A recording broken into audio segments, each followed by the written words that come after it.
Joet is er officieel iepene. De nieuwe McDonald's bij Dokkum. Een bijzonder moment voor het personeel. Ja, heel spannend. Het is heel mooi worden. We hebben met z'n allen heel hard getraind om Joet iepen te kunnen en we hadden er heel veel zin in.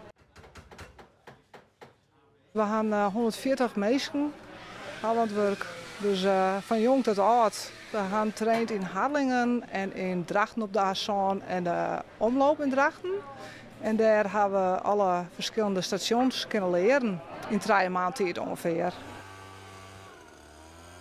Ja, we zitten hier perfect. Ja.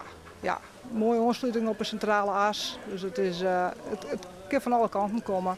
We hoeven net meer apart naar Drachten of Miljouwert om naar de McDonald's te maken. Er worden Joet vergezen hamburgermenu's ideeld. Manager Annemarie verwacht het een soort drokte. Ja, een hele soort drokte. Er zijn 3500 maaltijden beschikbaar. Dus dat is, ik denk wel dat er heel veel op aankomt.